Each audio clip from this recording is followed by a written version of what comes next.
Hello and good morning all of you. Welcome to Alpha IAS Academy's agriculture series and we are at the lecture number 12. Last lecture में हम लोगों ने minimum support price के बारे में पढ़ा था. अब आपने सपोर्ट प्राइस तो दे दिया, बट देन आज हम पढ़ेंगे कि आपने सपोर्ट प्राइस देके उसको प्रोक्योर कैसे करना है, उसको डिस्ट्रीब्यूट कैसे करना है, किसको कितना अनाज मिलेगा, कैसे होगा. ये सब जो हम आज के लेक्चर में देखेंगे. Topic for the day is public distribution system and buffer stocks and food security. ठीक है, तो पब्लिक डिस्ट्रीब्यूशन सिस्टम होता क्या है बेसिकली. देखो, पब्लिक डिस्ट्रीब्यूशन सिस्टम एक कोई आप ऐसा सिस्टम मान लीजिए जिससे कि आप जो है पब्लिक में जो है सीरियल्स हो गई या जो राशन है उसको डिस्ट्रीब्यूट करना है. ठीक है, अब आपको लगेगा यार ये क्या मजाक है कि ये कैसे होगा, but then it is a very hard task.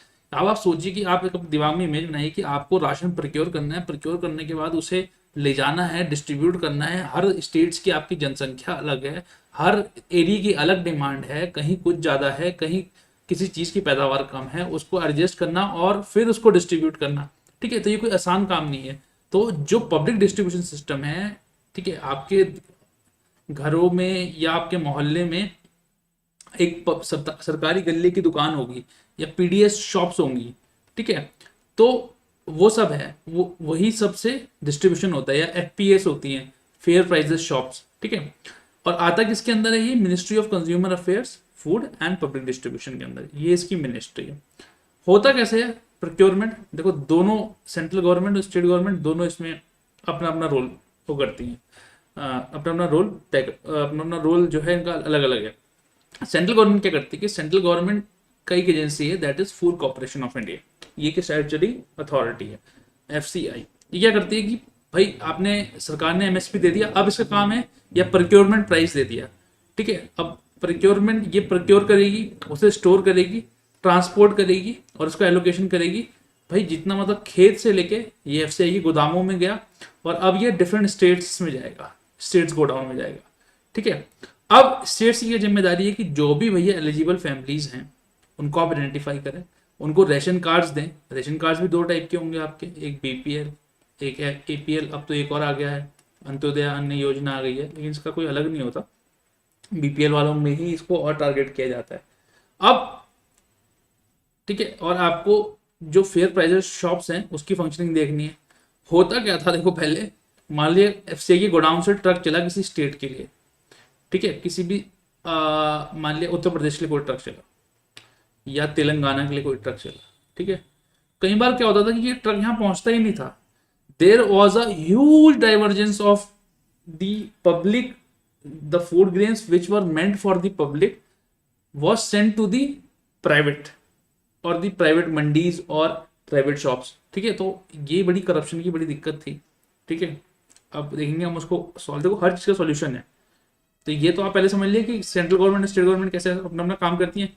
Objectives क्या है, ये जल्दी से देख लेते हैं. देखो, एक तो आपको चीप एंड सब्सिडाइज प्राइजेस पे जो है कंज्यूमर को जो खाद्य पदार्थ है वो पहुंचाने हैं. और कौन से खाद्य पदार्थ, सारे नहीं, जो भी एसेंशियल हैं, जो हमारे जीवन व्यापन के लिए बहुत ज़्यादा जरूरी है, which are very essential for us to live. ठीक है, to insulate them from the impact of rising price. ठीक है, कि भाई प्राइस चाहे ऊपर हो चाहे नीचे हो, बट लोगों की पॉकेट अब अलाउ करे उसको हमेशा खरीदने के लिए, लोग उसे हमेशा खरीद पाए ताकि कम से कम लोग खा पाए. ठीक है, फूड सिक्योरिटी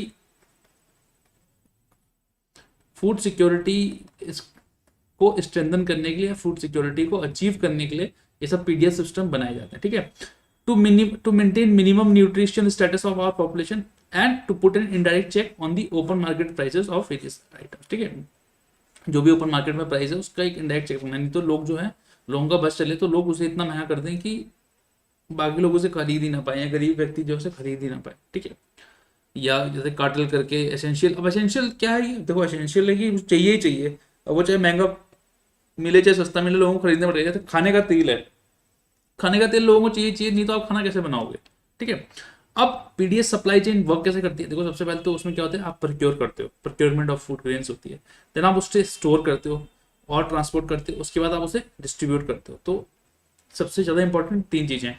अब देखो, ये कहानी शुरू कहाँ से होती है, कहानी सुनाते हैं आपको छोटी सी, कि पीडीएस की सारी बात हुई कहाँ से. देखो, ये एक्चुअली वर्ल्ड वॉर 2 हुआ. वर्ल्ड वॉर टू के टाइम पे जो है रैशनिंग की गई पहली बार. ठीक है, खाद्य पदार्थों की. भैया ठीक है, ये जो है पब्लिक में कम जाएगा और ये सेना को ज़्यादा जाएगा. जैसे मान लिया वीट जो है इतनी पब्लिक में जाएगी और इतनी सेना को जाएगी।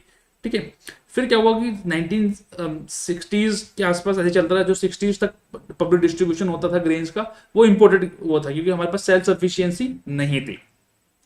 1970s में क्या हुआ कि एक हमने बोला कि स्कीम बनानी पड़ेगी और एक पब्लिक डिस्ट्रीब्यूशन सिस्टम लेके आओ, तो 1970 में एक पब्लिक डिस्ट्रीब्यूशन सिस्टम आया।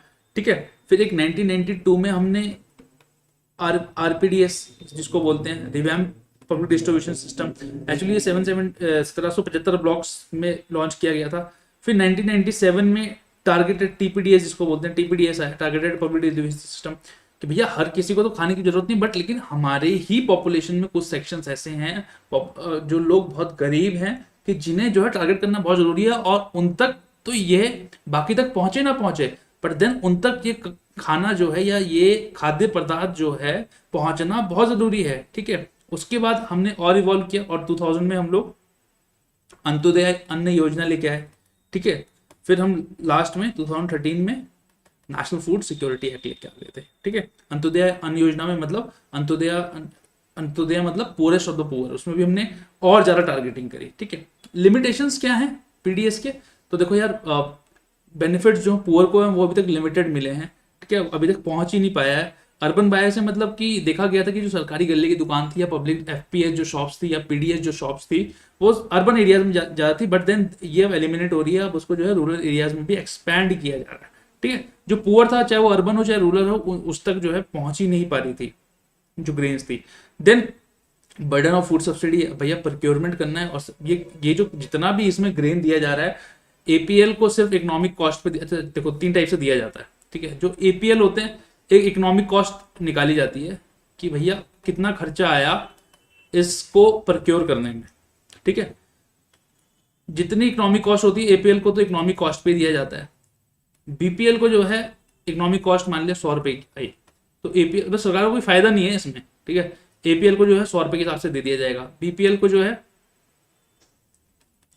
50% के हिसाब से दिया जाता है, 50 रुपए के हिसाब से दे दिया जाएगा। फिर एक ए वाई है अंत्योदय अन्न योजना, उसमें 3 रुपए 2 रुपए के हिसाब से दिया जाता है। ठीक है, तो बेसिकली आपको जो है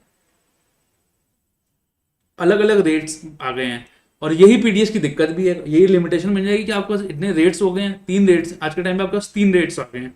ठीक है, then loss of food grain, भाई फूड ग्रेन की बर्बादी बहुत होती है, लगभग 2011-12 से 16-17 तक लगभग 61,824 tons of food grain was wasted. Then there is inefficiency in the operations of FCI because of increasing cost. Increasing cost किसकी? भाई डिस्ट्रीब्यूशन कॉस्ट बन गई, बढ़ गई।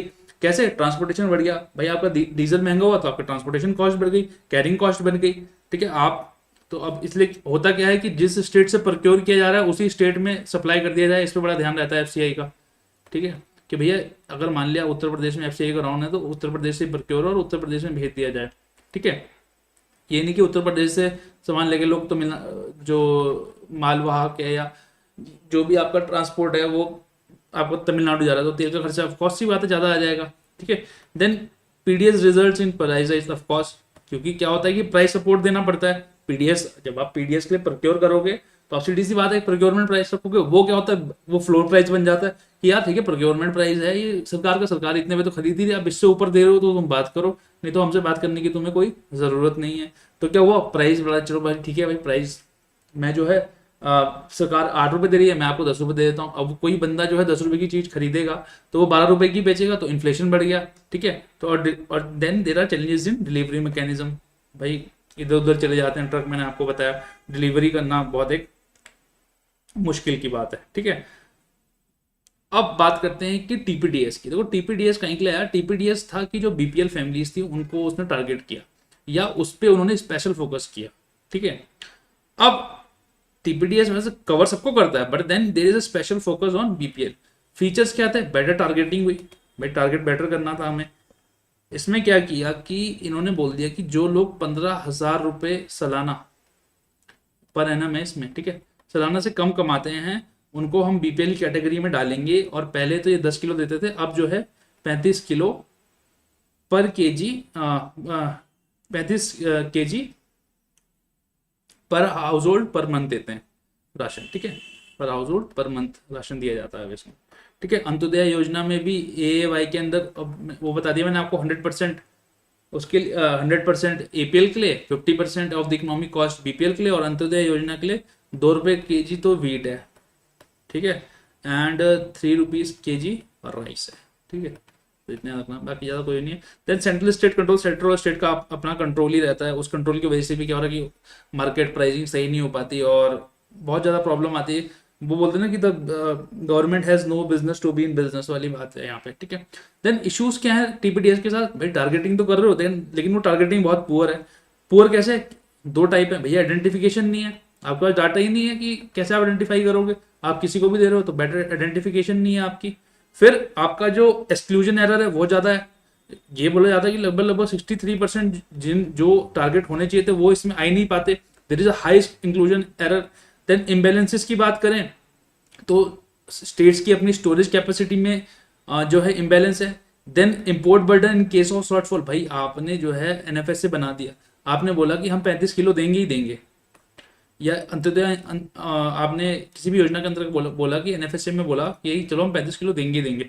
अब मान लिया आपके पास पैदावार नहीं हुई, अब पैदावार नहीं हुई तो आप कहाँ से लाओगे? इंपोर्ट करके लाओगे, इंपोर्ट करके लाओगे तो इंपोर्ट बर्डन बढ़ जाएगा। Then there are leakages and diversions, भाई मतलब ट्रक चला था बांटने के लिए और पता लग रहा हो किसी मंडी में खड़ा है और उसका जो है 2 कट्टे कहीं गायब हो गए, 2 कट्टे कहीं गायब हो गए। तो there are various kind of leakages and diversion.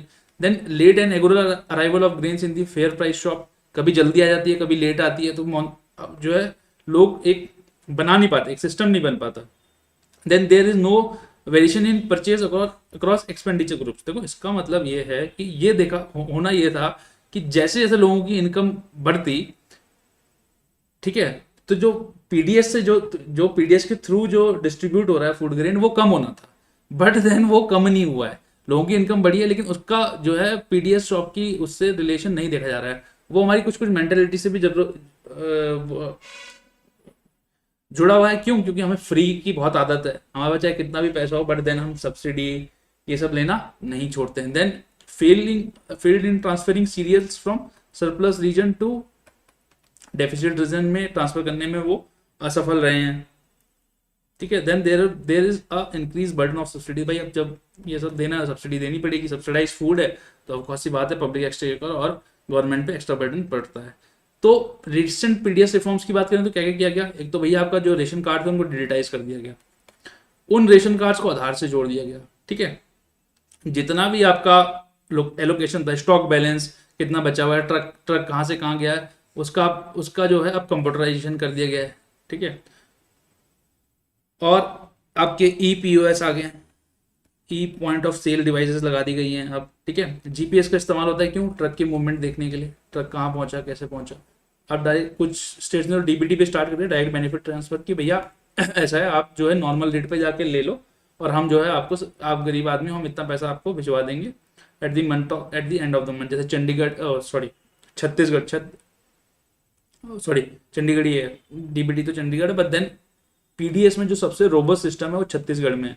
कभी भी आपको कहीं एग्जाम्पल लिखना हो तो आप छत्तीसगढ़ लिखिएगा, पीडीएस सिस्टम इनका बहुत अच्छा है, इन्होंने बहुत वर्क किया है। Chhattisgarh as a state has done commendably well in the area of public distribution system, ठीक है।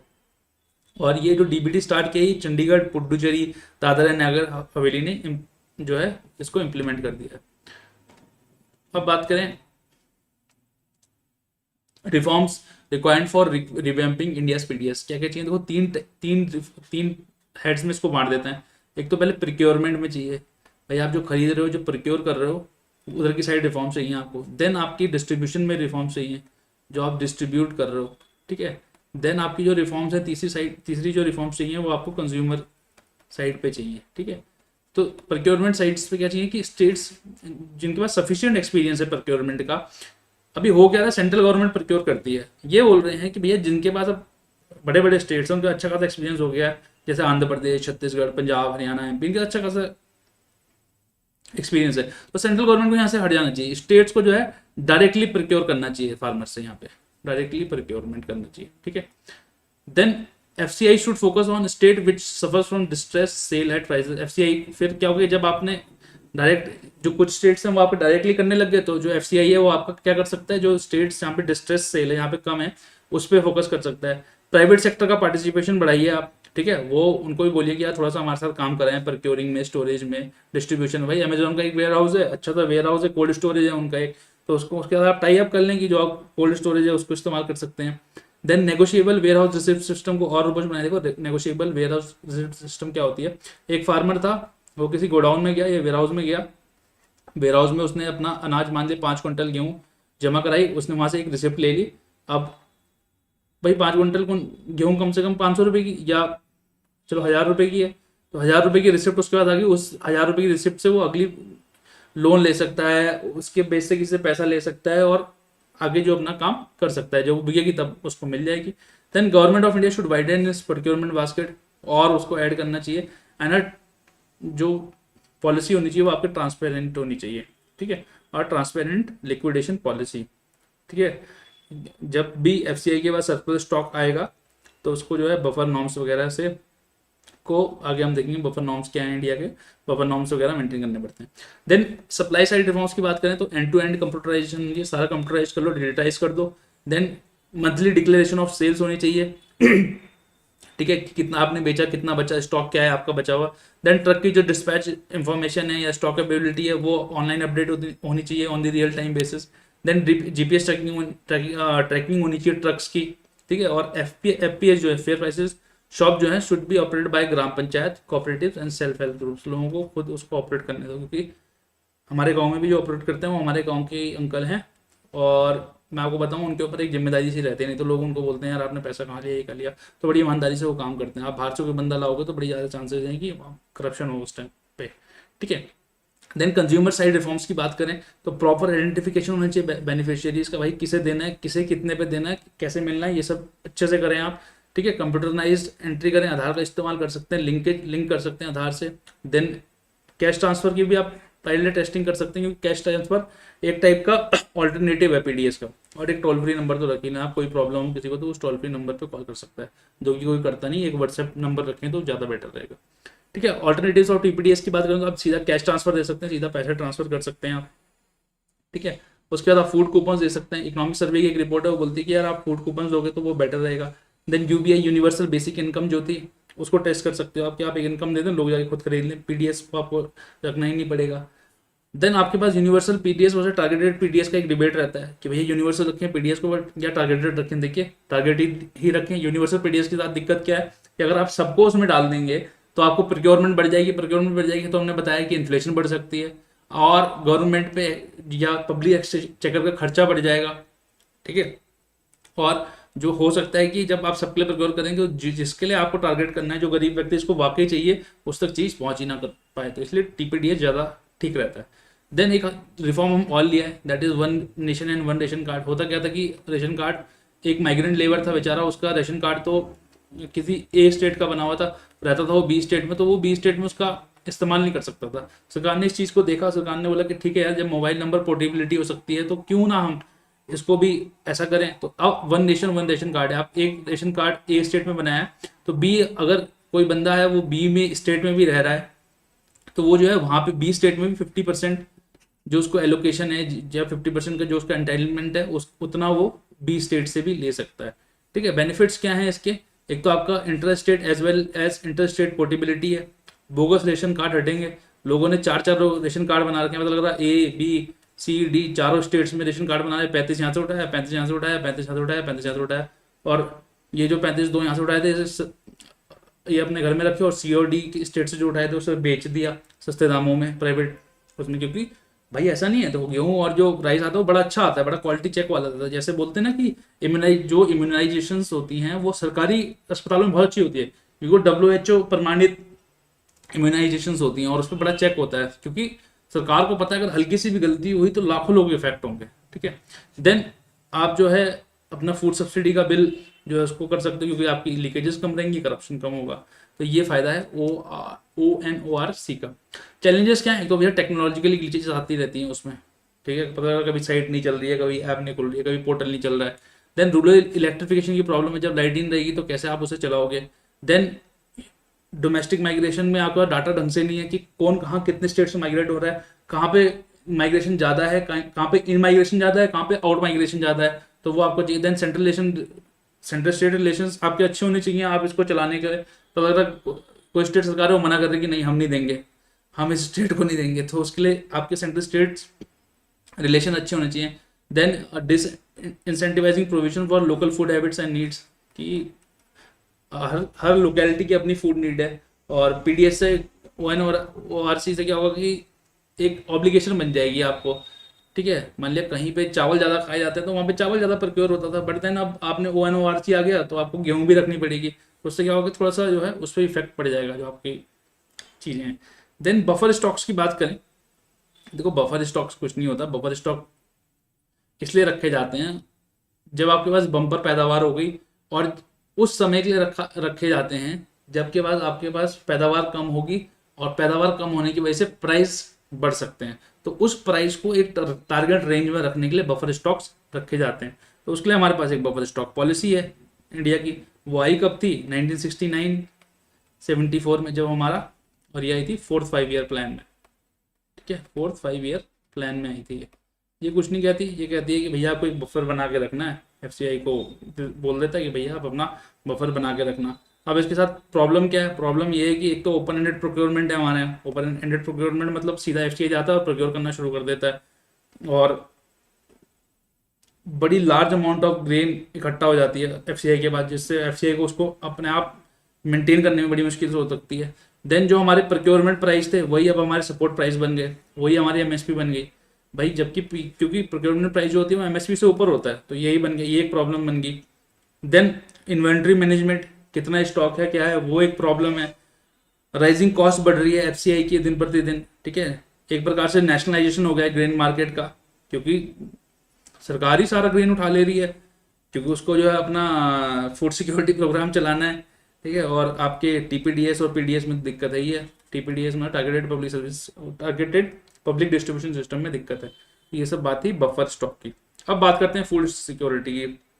देखो फूड सिक्योरिटी का मतलब है कि आपको जो है अपना सही टाइम पर ठीक से आपकी जो बॉडी की नीड है उसके अनुसार खाना मिल जाए। ये तो देसी डेफिनेशन हो गई, लेकिन हम देसी डेफिनेशन एग्जाम में नहीं लिख सकते, हमें लिखनी है खतरनाक वाली डेफिनेशन, और वो खतरनाक वाली डेफिनेशन दी थी एफएओ ने, दैट इज फूड, ठीक है। एफएओ ने बोला, एफएओ ने एक रिपोर्ट निकाली अपनी, the state of food security 2001 में। उन्होंने फूड सिक्योरिटी को कैसे डिफाइन किया? It is a situation that exist when all people, सारे लोग, एट ऑल टाइम्स, हर समय, have physical, social and economic access to sufficient, safe and nutritious food, ठीक है। सारे लोगों को हर समय फिजिकली किसी भी कहीं से भी वो हो, उनको जो है sufficient, safe and nutritious food मिलना चाहिए according to their dietary needs and food preferences for an active and healthy life, ताकि वो एक healthy, active and healthy life जी सकें।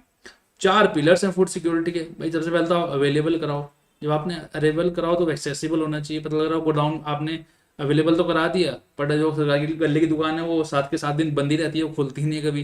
तो एक्सेसिबिलिटी होनी चाहिए, यूटिलाइजेशन सही होना चाहिए एंड स्टेबिलिटी होनी चाहिए। पता लग रहा है 1 साल भेज दिया ग्रेन, दूसरे साल आया ही नहीं, तो वो कंटिन्यूस स्टेबिलिटी होनी चाहिए।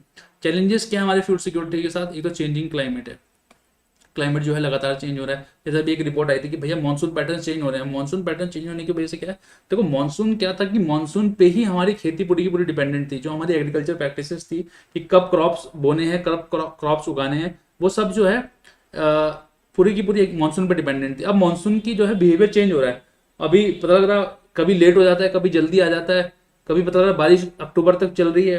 तो then the changing climate is posing a very difficult situation for the farmers to follow a particular cropping pattern, ठीक है।